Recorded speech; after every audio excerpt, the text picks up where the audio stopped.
Ang mga problema sa kalusugan ni Akil Mitchell at nadagdagan ng pinsala sa groin, ang nagpatalo sa Meralco, kontra sa Hinebra, sabi ni Coach Luigi Trillo. Naglaro ang Meralco na may kapansanan, laban sa Barangay Hinebra, sa kanilang biglaang pagkatalo, para sa huling semifinals berth, sa PBA Commissioner's Cup. Habang ang import na si Akil Mitchell, ay humarap sa dalawang injuries, sa Game 3 sa Ina Race Center. Ibinunyag ni Meralco coach, na si Luigi Trillo, na ang back spasm ni Mitchell, ay nadagdagan pa ng groin injury, na natamo niya sa unang bahagi ng laro.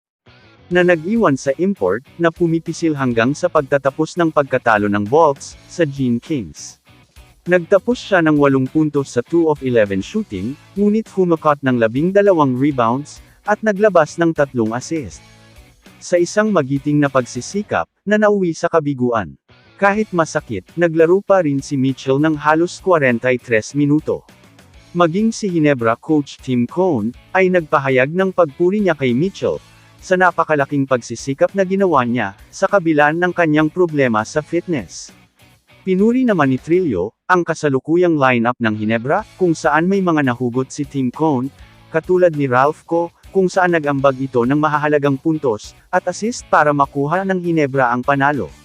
Binatikos naman, ng reserba ng Meralco Bolts, na si Raymar Jose, si referee Jeffrey Tantay, matapos ang kanilang pagkatalo sa Barangay Hinebra, sa Game 3 ng PBA Commissioner's Cup quarterfinals noong Linggo ng gabi.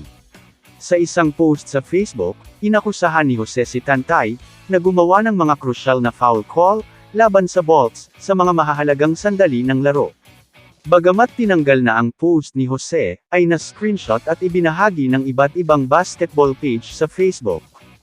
Ipinaliwanag pa ni Jose, ang kanyang pagkadismaya, sa isang komento sa isang post sa social media ng teammate na si Alvin Pasaol, kung saan tinukoy ang kanyang tinanggal na pahayag. Sinabi ni Jose, na ang mga late game call ni Tantay sa fourth quarter, ay nakagambala sa kanilang momentum, na nagbigay daan sa Gene Kings, na selyuhan ang panalo. Makakalaban ngayon ng Hinebra ang Northport Batang Pier, sa isang best-of-7 semifinal series, na magsisimula sa Pebrero 28. Kamusta mga idol? Sports Zone PH, para sa sports news and update.